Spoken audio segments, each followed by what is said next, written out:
ప్రభువు నామమున అందరికీ వందనాలు. ఈరోజు దేవుని వాక్యము నుంచి మరొక అంశాన్ని మనము నేర్చుకుందాము. అంశము పేరు ఏమిటంటే వేశ్యలు, సుంకరులు ముందుగా పరలోకము చేరుతారా అనేటువంటి ఈ అంశం మీద మనము దేవుని వాక్యం నుంచి మనం ఈరోజు నేర్చుకుందాము. ఇక్కడక మనము ఆలోచించవలసినటువంటి విషయం ఏమిటంటే పరలోకానికి ఎవరు వెళుతారు? ప్రభు అయిన యేసుక్రీస్తు ఆయన భూమి మీద ఉన్నటువంటి రోజులలో శాస్త్రులు, పరిసయ్యులు, ప్రధాన యాజకులు వాళ్ళ చేతిలో ధర్మశాస్త్రము ఉంది. ఆ ధర్మశాస్త్రములో ఉన్నటువంటి ఆజ్ఞలని వారు పాటిస్తూ మేము నీతిమంతులమై మరి పరలోక రాజ్యము మేమే కదా ముందుగా స్వతంత్రించుకోవాలా అన్నటువంటి విషయం ఆ రోజు వాళ్ళు అనుకుంటున్నటువంటి తరుణం. కాబట్టి ధర్మశాస్త్రము వాళ్ళ చేతిలో ఉన్నంత మాత్రాన వాళ్ళు నీతిమంతులు కాదు, కానీ ధర్మశాస్త్రములో ఉన్న ప్రతి ఆజ్ఞని వారు అనుసరించినప్పుడు వారు నీతికి వారసులు అవుతారు. కాబట్టి ఇక్కడ ప్రభు అయిన యేసుక్రీస్తు ఈ లోకానికి ఆయన దేవుడై ఉండి మానవుడిగా ఈ లోకానికి వచ్చినప్పుడు ఈయననే పాపాలను క్షమించే దేవుడు అని వాళ్ళు గుర్తు ఎరగక ప్రభు అయిన యేసుక్రీస్తును వారు త్రోసివేసే విధంగా జరుగుతుంది. కాబట్టి ఈరోజు మరి వ్యభిచారులు, సొంకరులు, అన్యాయస్తులు, అక్రమార్కులు మరి వీళ్ళే ముందుగా పరలోక రాజ్యము వెళతారా అనేటువంటి విషయాన్ని మనము ప్రభు అయిన యేసుక్రీస్తు మాటలలో మనం ఒకసారి నేర్చుకుందాము. మత్తయి రాసినటువంటి సువార్త 21వ అధ్యాయము 31, 32 వచనాలు మనము చదువుకొని ముందరికి పోదాము. మత్తయి రాసినటువంటి సువార్త 21వ అధ్యాయము 31, 32 వచనాలు మనం చూద్దాం. అందుకు వారు మొదటివాడే అనిరి, యేసు సుంకరులను, వేశ్యలను మీకంటే ముందుగా దేవుని రాజ్యములో ప్రవేశించుదురని మీతో నిశ్చయముగా చెప్పుచున్నాను అనండి. ఈ పరిసయ్యుల కంటే, శాస్త్రుల కంటే ఎవరు ముందుగా వెళ్తారంట పరలోక రాజ్యము? వేశ్యలంటే వ్యభిచారం చేసేవాళ్ళు, సుంకరులంటే ఎన్నిక లేని వాళ్ళు. మరి వీళ్ళే ముందుగా మీకంటే ముందుగా పరలోక రాజ్యము వెళుతారు అని ప్రభు అయిన యేసుక్రీస్తు చెబుతున్నాడు. ఎలా వెళుతారు వాళ్ళు? దీనిని ఇప్పుడు కూడా చాలా మంది అపార్థం చేసుకునేటువంటి అవకాశం కూడా ఉంది ఈ మాటని. అంటే ఇక్కడ వ్యభిచారం చేసేవాళ్ళు ముందుగా పరలోకం పోతారా? దొంగతనం చేసేవాడు ముందుగా పరలోకం పోతాడా? అంటే దేవునికి విరుద్ధమైన కార్యాలు చేసే వాళ్ళే ముందుగా పరలోకంకి వెళతారా అనే ప్రశ్న కూడా వచ్చే అవకాశము ఉంది. కాబట్టి కొద్దిగా అపార్థం చేసుకున్న ఉండగా దేవుని వాక్యం చివరి వరకు మనము వింటే ఇందులో ఉన్నటువంటి సత్యాన్ని మనము గ్రహించగలం. కాబట్టి అసలు ప్రభు అయిన యేసుక్రీస్తుకు ఎందుకు ఆ మాట అనవలసినటువంటి అవసరము ఏర్పడింది, ప్రభు అయిన యేసుక్రీస్తు ఎందుకు ఈ లోకానికి వచ్చాడు అనేటువంటి విషయాన్ని కనుక మనము ఆలోచించినట్లయితే, మత్తయి రాసినటువంటి సువార్త 1వ అధ్యాయము 21వ వచనాన్ని మనము చదివినట్లయితే, ఒకసారి చదువుదాము చూడండి. మత్తయి రాసినటువంటి సువార్త 1వ అధ్యాయం 21వ వచనము. ఆమె ఒక కుమారుని కనును, తన ప్రజలను వారి పాపము నుండి ఆయనే రక్షించును గనుక ఆయనకు యేసు అను పేరు పెట్టుదువనెను. తన ప్రజలను వారి పాపము నుండి ఆయనే రక్షిస్తాడు గనుక ఆయనకి యేసు అనేటువంటి పేరు పెట్టారు అనేటువంటి విషయం మనకి ఇక్కడ ఈ వచనంలో కనిపిస్తుంది. అంటే ప్రభు అయిన యేసుక్రీస్తు కన్య మరియ గర్భాన జన్మించినటువంటి ప్రభు అయిన యేసుక్రీస్తే ప్రజల పాపముల నుండి విముక్తి కలుగజేస్తాడు, విడుదల చేస్తాడు అనేటువంటి విషయం ఎవరికైతే అవగాహన ఉంటుందో వాళ్ళు ధన్యులు. మనకు చాలా వచనాలలో మనకు కనిపిస్తుంది. తిమోతి పత్రికలో కూడా మనకు కనిపిస్తుంది. 1వ అధ్యాయం 15వ వచనంలో కదా, పాపులను రక్షించుటకు క్రీస్తు యేసు లోకమునకు వచ్చెను. పాపులను రక్షించుటకు క్రీస్తు యేసు లోకమునకు వచ్చెను అనేటువంటి మాట నమ్మదగినది. అది పూర్ణ కదా యోగ్యమై ఉన్నది కదా. మనము చూసినట్లయితే మరి ఈ యొక్క వాక్యాల సారాంశాన్ని ఈ శాస్త్రులు కానీ పరిచయులు కానీ గ్రహించలేకపోయారు.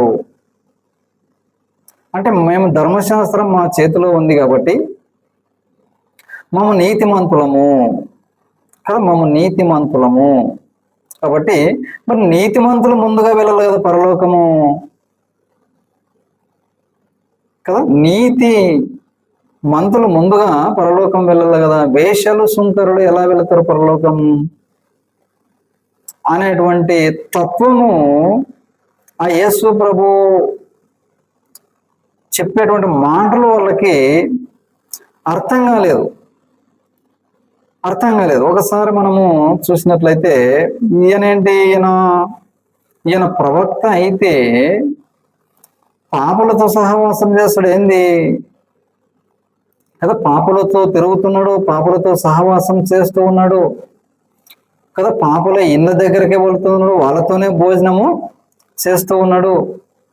ఈయన నిజంగా ప్రవక్త నేను అసలు అని వాళ్ళు చాలా ప్రభు అయిన యేసుక్రీస్తు మాటలు అర్థం చేసుకునే బదులు అపార్థముగా ఎక్కువగా చేసుకున్నారు.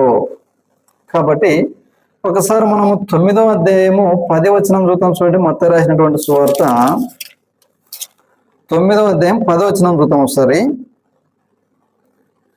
ఇంటిలో భోజనమునకు యేసు కూర్చుని ఉండగా ఇదిగో సుంకరులను పాపులను అనేకులు వచ్చి ఆయన యొద్దను ఆయన శిష్యుల యొద్దను కూర్చుండిరి. పరిసయ్యులు అది చూచి మీ బోధకుడు సుంకరులతోనూ పాపములతోనూ కలిసి ఎందుకు భోజనము చేయుచున్నాడని ఆయన శిష్యులను అడిగిరి. వీళ్ళు ప్రభు అయిన యేసుక్రీస్తు శిష్యులను ప్రశ్నిస్తున్నారు. ఎవరు? శాస్త్రులు, పరిసయ్యులు. మీ బోధకుడు ప్రవక్త అయితే మరి సుంకర్లతోనూ పాపులతోనూ ఎందుకు కలిసి భోజనం చేస్తున్నాడు, ఎందుకు వాళ్ళతో సహవాసం చేస్తున్నాడు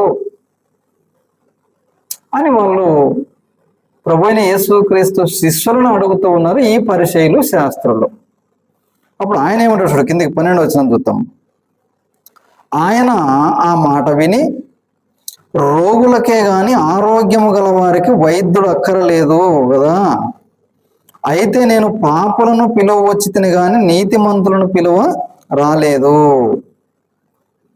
నేను పాపుల కొరకే కదా ప్రభు అయిన యేసుక్రీస్తు ఈ లోకానికి వచ్చాడు కదా అనేటువంటి విషయము వీళ్ళు గ్రహించలేకపోయారు ఈ శాస్త్రులు పరిచయులు. మరి ఎందుకు ఈయన పాపలతో నివాసం చేస్తున్నట్టే, నేను పాపల కొరకే కదా నేను వచ్చింది, అందుకే పాపల దగ్గర నేను నివాసము చేస్తూ ఉన్నాను. అంటే రోగులకి వైద్యుడు అవసరము, ఆరోగ్యంగా ఉంటే వైద్యుడు అవసరము లేదు. పరలోకము నుండి పరమ వైద్యుడు అనేటువంటి ప్రభు అయిన యేసుక్రీస్తు పాపం అనే వ్యాధి కలిగినటువంటి ఈ ప్రపంచాన్ని బాగు చేయటానికి ఈ లోకానికి మానవ రూపములో వచ్చినటువంటి దేవుడు ఈయన. అది గ్రహించలేకపోతున్నారు ఈ శాస్త్రులు, ఈ పరిచయులు. కాబట్టి పరలోక రాజ్యములో ముందంజలో ఎవరున్నారంటే వేశ్యలు ఉన్నారు, సుంకరులు ఉన్నారు, పాపులు ఉన్నారు, వీళ్ళున్నారు. ఎలా ఉన్నారు వీళ్ళు అనేటువంటి విషయాన్ని మనం ఆలోచన చేసినట్లయితే, ఆయన ఎందుకు కొరకు వచ్చాడు, దానిని గ్రహించడమే, దాన్ని తెలుసుకోవడమే మనము నీతిమంతులుగా తీర్చబడతాం. కాబట్టి ఒకసారి మనము లూకా రాసినటువంటి సువార్త 7వ అధ్యాయం 37వ వచనాన్ని గనక మనం చూసినట్లయితే, అక్కడ ఇంకా పాపాత్మురాలైనటువంటి ఒక స్త్రీ మనకి కనిపిస్తుంది. ఇక్కడ మనకి పరిచయుడు ఒక అతను ఉంటాడు ఇక్కడ కదా, పరిచయుడు. ఒకసారి మనం చూసినట్లయితే 36 చదివితే, పరిచయులలో ఒకడు తనతో కూడా భోజనము చేయవలెనని ఆయనను అడిగాను. ఆయన పరిచయుని ఇంటికి వెళ్ళి భోజన పాక్తిని కూర్చుండగా. కదా, ఈ పరిచయులు శాస్త్రులు ప్రభు అయిన యేసుక్రీస్తు ధర్మశాస్త్రానికి వ్యతిరేకంగా నడుస్తూ ఉన్నాడు. ఈయన మానవుడై ఉండి, వడ్లవాని కుమారుడయ్యండి, పాపాలు క్షమిస్తానని చెప్పి దేవునితో సమానంగా చేసుకుంటాడు అనేటువంటి విధానములు ఈ శాస్త్రులు పరిచయులు ఉండేవాళ్ళు అన్నమాట. ఇప్పుడు ఈ పరిచయుని ఇంటికి ప్రభు అయిన యేసుక్రీస్తు భోజనానికి వచ్చాడు. మరి అది తెలుసుకున్నది ఒక స్త్రీ, ఆ ఊరిలో ఉన్నటువంటి ఒక స్త్రీ, పాపాత్మురాలైనటువంటి స్త్రీ అని ఇక్కడ ఆమె గురించి రాయబడింది కదా. ఆమె తెలుసుకున్నది అంటే, నన్ను చేసిన ఇన్ని పాపాలకి నాకు ఈరోజు విముక్తి కలగబోతుంది, తన పాపములని ఆయనే రక్షిస్తాడు కనుక ఆయనకి యేసు అనేటువంటి పేరు పెట్టుదు అని మత్తయి సువార్తలో 1వ అధ్యాయం 21వ వచనములో రాయబడినటువంటి ఈ యేసు దగ్గరికి పోతే నా పాపాలు క్షమించబడతవి అనే విషయం ఎవరు తెలుసుకున్నారు? ఈ పరిచయుడు అనేటువంటి సీమోనుకి అర్థం కాలేదు, కానీ ఈ పాపాత్మురాలైనటువంటి ఈ స్త్రీ ఆయన వచ్చిన విధానాన్ని పసిగట్టింది. కాబట్టి ఆయన ఎప్పుడైతే భోజనానికి పరిచయుని ఇంటికి వస్తాడో, ఈమె కూడా అక్కడికి చేరుకొని ఆమె ఒక హత్తరు తీసుకొని ఆయన పాదాలకి పూస్తూ, తల వెంట్రుకలతో పూస్తూ ఆయన పాదాలను ముద్దు పెట్టుకొని కన్నీళ్లు విడుస్తూ పశ్చాత్తాపము కనిపిస్తూ ఉంది ఆ యొక్క పాపాత్మురాలైనటువంటి స్త్రీకి. ఎప్పుడైతే వచ్చిన విధానాన్ని పసిగట్టిందో ఈ పాపాత్మురాలు కదా, ఆయన పాపాలను క్షమించే అధికారం కలిగినటువంటి దేవుడు ఈయనని చెప్పి ఎప్పుడైతే ఈ పాపాత్మురాలైనటువంటి స్త్రీ యేసు రాకను గుర్తెరిగిందో, అప్పుడు మనం కింది వచనాలను మనం చదువుకుంటూ మనం పోయినట్లయితే 47వ వచనం చూద్దాం, చూడండి.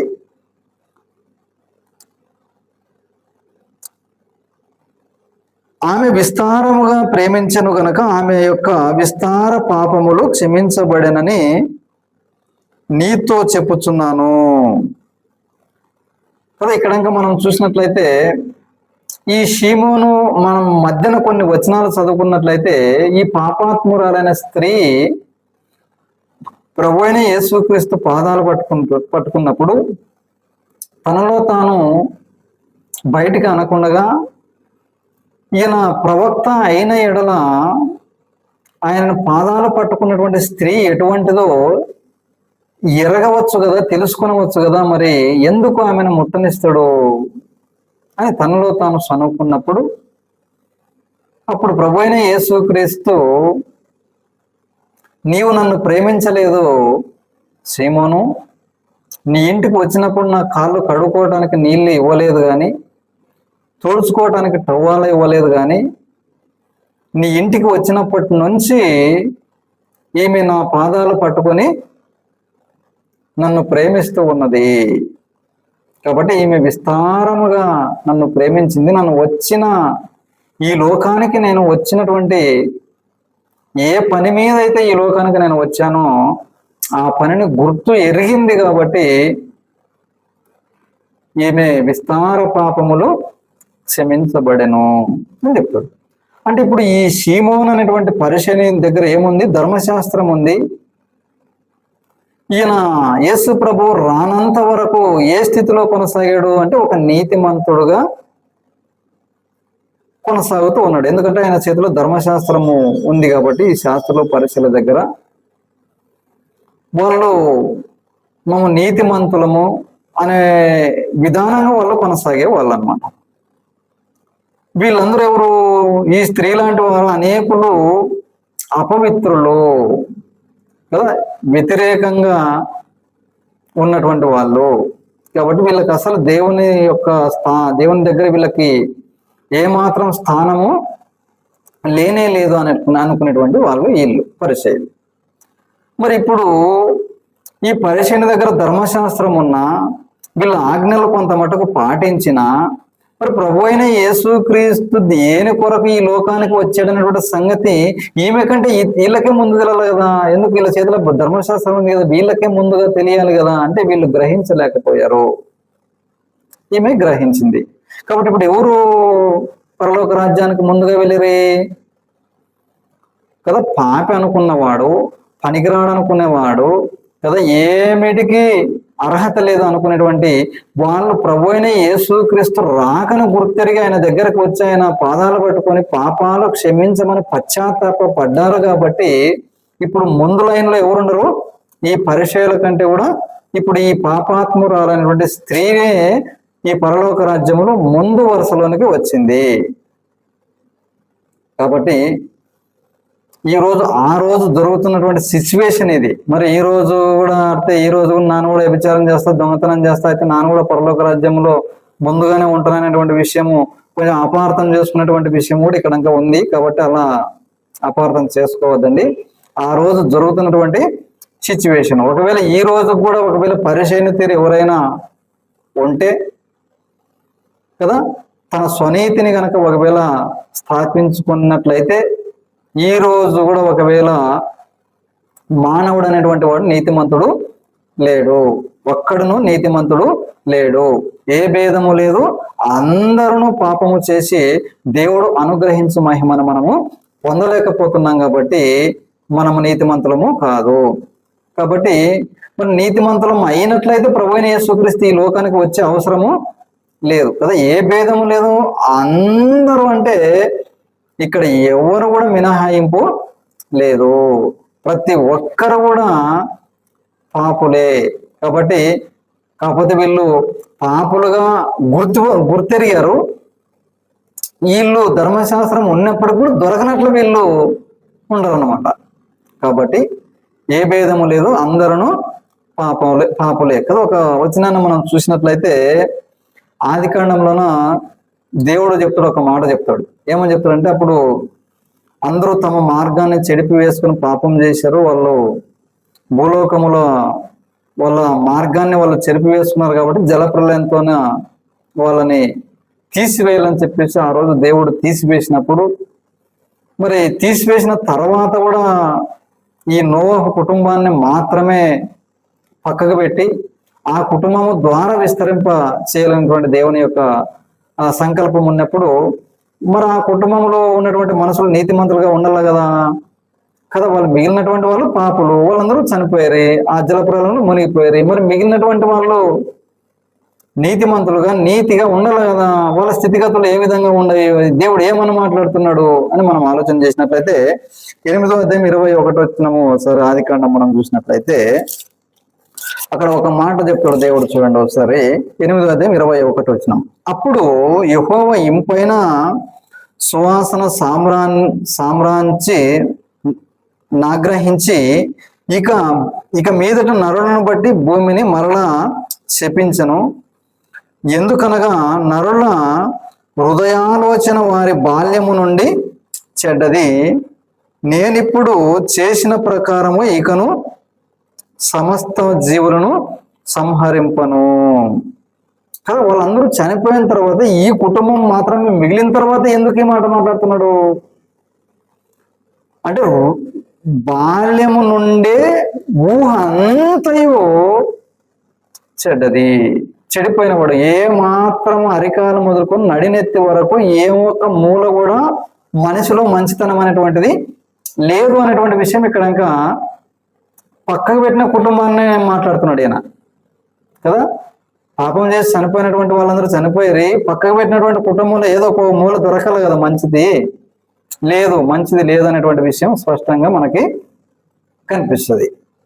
కాబట్టి ఇక్కడ మనం మరి ఎట్లా వాళ్ళు తప్పించబడ్డారు అంటే, దేవుని మాటను వాళ్ళు నమ్మేరే కదా. ఏంది నమ్మేరా అంటే, ఆ రోజు వర్షమే లేదు, వాళ్ళని మీరు ఒక ఓడని సిద్ధం చేసుకున్నప్పుడు దాదాపు 100 సంవత్సరాల ఆ యొక్క మాటని నమ్మి వాళ్ళు నోహు దానిని సిద్ధం చేసుకున్నాడు. కాబట్టి ఆ తరములో కదా అందరూ చెడిపోయిన వాళ్ళు ఉన్నప్పుడు దాంట్లో కొంచెం చెడిపోయినాడే మేలు అన్నట్ల ఆ నోహు ఆ తరములో చూసినప్పుడు మిగిలిన వాళ్ళ కొంచెం మినహాయింపుగా కనిపించినట్టు మనకి కనిపిస్తుంది. కాబట్టి మానవుడు అనేటువంటి వాడు మంచోడు కాదు.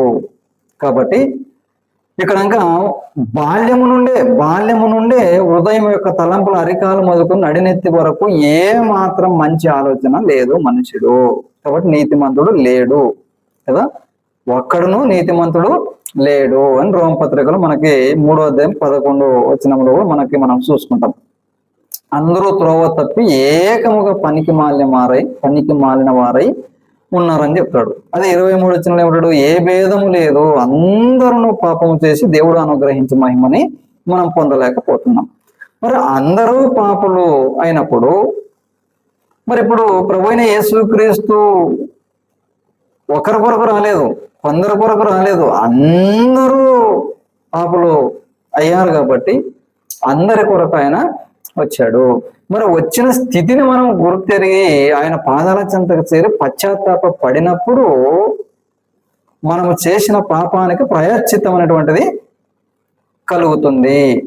కాబట్టి మరి ఎప్పుడైతే వీళ్ళు గుర్తెరిగారు, వీళ్ళు పాపులైన వీళ్ళ చేతిలో ధర్మశాస్త్రం లేకున్నా వీరందరూ గుర్తెరిగారు కాబట్టి వాళ్ళ పాపాలని పోయి వాళ్ళు ఒప్పుకున్నారు కదా. ఇంకొక వచనాన్ని మనం చూడండి. లూకా రాసినటువంటి సువార్త 18వ అధ్యాయము, లూకా రాసిన సువార్త 18వ అధ్యాయం 9వ వచనాన్ని ఒకసారి మనం చూసినట్లయితే, తామే నీతిమంతులను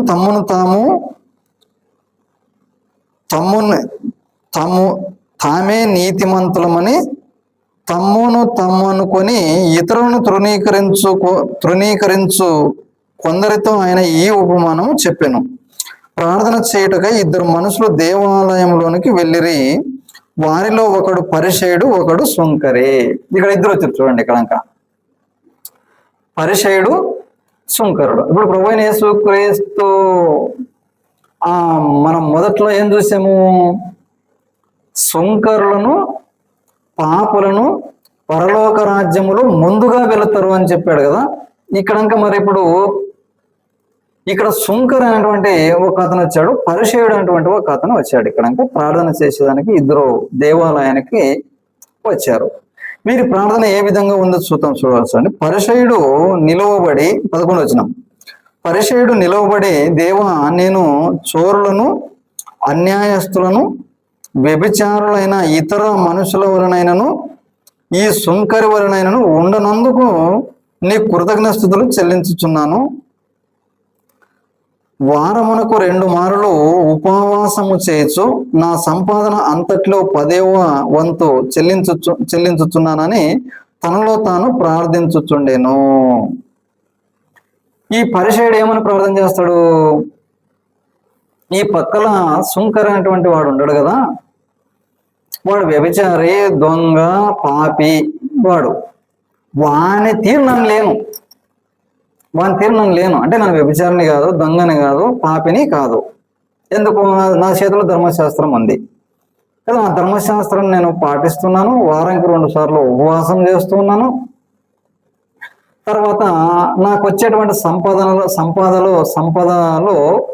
10వ వంతు దేవునికి 10వ భాగం కూడా ఇస్తూ ఉన్నాను. అందుని బట్టి కృతజ్ఞతలు చెల్లిస్తున్నానని ప్రార్థన చేస్తూ ఉన్నాడు తనలో తాను. అంటే ఇప్పుడు వారానికి 2 సార్లు ఉపవాసం చేయండి అని ఎక్కడ దేవుడు చెప్పలేదు.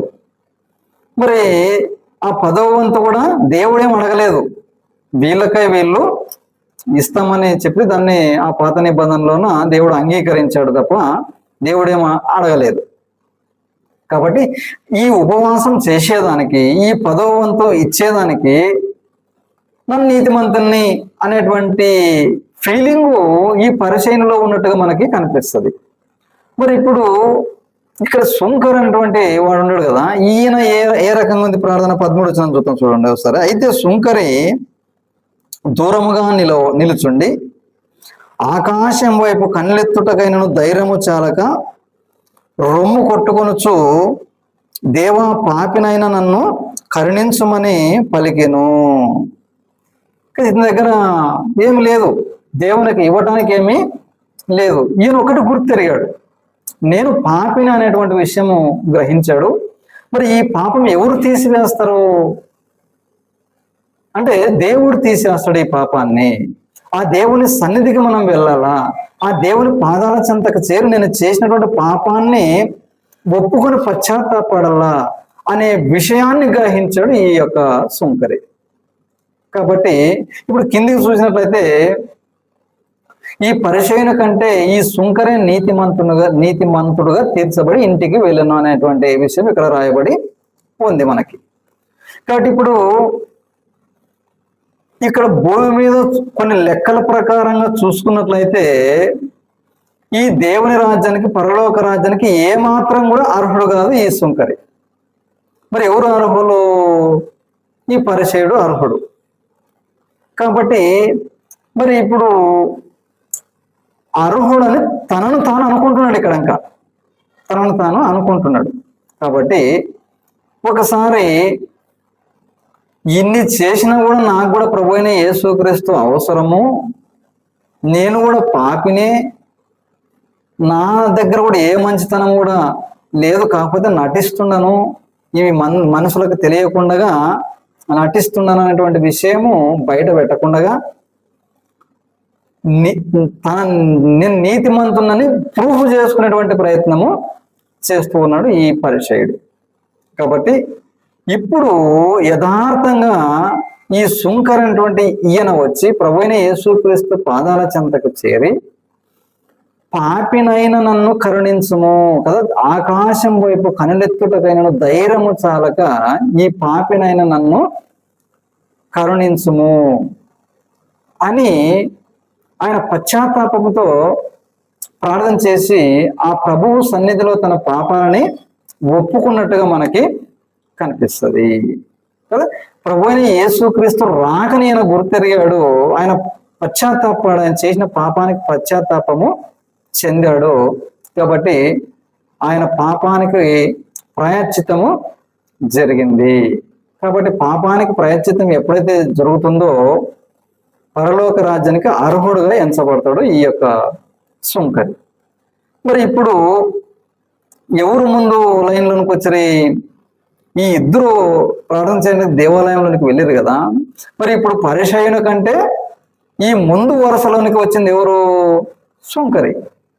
కాబట్టి ఇప్పుడు ప్రభు అయిన యేసుక్రీస్తు ఈ లోకానికి ఎందుకు వచ్చాడు అనేటువంటి సంగతిని గమనించి, గుర్తెరిగి, గ్రహించి ఆయన పాదాల చెంతకు చేరి మనము చేసినటువంటి పాపాన్ని ఒప్పుకొని పశ్చాత్తాపడినప్పుడు అది ఎంత పెద్ద పాపైనా పర్వాలేదు, ఎటువంటి రకమైనటువంటి పాపమైనా పర్వాలేదు, ప్రభువైన యేసుక్రీస్తు రక్తములో క్షమాపణ దొరుకుతుంది.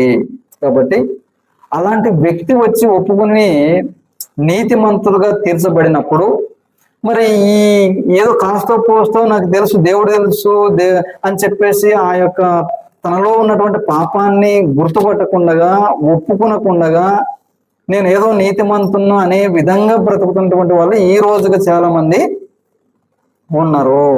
కాబట్టి ఈ వాక్యాన్ని మీరు అపార్థం చేసుకునేటువంటి విషయం కూడా ఉంది. కాబట్టి మరి ప్రభువైన యేసుక్రీస్తు భూమి మీద ఉన్నటువంటి రోజులలో తన సొంత నీతిని స్థాపించుకునేటువంటి ఈ శాస్త్రులు కావచ్చు, పరిచయులు కావచ్చు, ధర్మశాస్త్రాన్ని అనుసరించేటువంటి ప్రధాన యాజకులు కావచ్చు, వీళ్ళు తన సొంత నీతిని కదా, స్వనీతి అని మనకి 18:9 వచ్చిన మనకు కనిపిస్తుంది కదా. స్వనీతి అంటే సొంత నీతి. సొంతంగా ఎవరు నీతిమంతులు కాలేరు.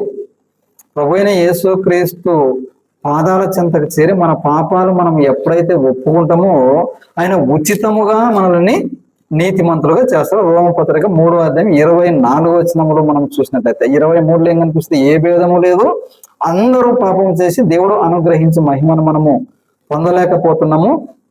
కాబట్టి ప్రభువైన యేసుక్రీస్తు పాదాల చెంతకు చేరి మనం పశ్చాత్తాపడి మన పాపాలు ఎప్పుడైతే మనం ఒప్పుకుంటామో ఆయన ఉచితముగా నీతిమంతులుగా, ఆయన రక్తము ద్వారా ఉచితముగా నీతిమంతులుగా తీర్చిదిద్దినప్పుడు మరి అప్పుడు మనము పరలోక రాజ్యంలోనికి ముందు వరుసలోనికి వస్తాం. ముందు వరుసలోనికంటే ఈ స్వనీతిని స్థాపించుకునేటువంటి వాళ్ళకంటే ముందు వరుసలోనికి వస్తాం. కాబట్టి ఇప్పుడు వ్యభిచారం చేసే వాళ్ళు ముందు వరుసలో ఉంటారని కాదు. కాబట్టి అలా చేసినటువంటి ఎటువంటి నీ పాపైనా పర్వాలేదు, ప్రభువైన యేసుక్రీస్తు రాకని మనం గుర్తెరిగి ఆయన పాదాల చెంతకు చేరి మన పాపాలు మనం ఒప్పుకున్నట్లయితే కాస్త కోస్త నాకు దేవుడు తెలుసు అని చెప్పుకొని తన స్వనీతి పరులు వగైరా ఇప్పటికీ కనుక ఉంటే వాళ్ళకంటే మనమే ముందు వరుసలోన ఉంటాము. కాబట్టి ఈ వాక్యం మీకు అర్థం అయ్యిందని నేను భావించుకుంటాను. మరి ఇంతటితో ఈ యొక్క వాక్యాన్ని ముగించి సెలవు తీసుకుంటాను. అందరికీ వందనాలు.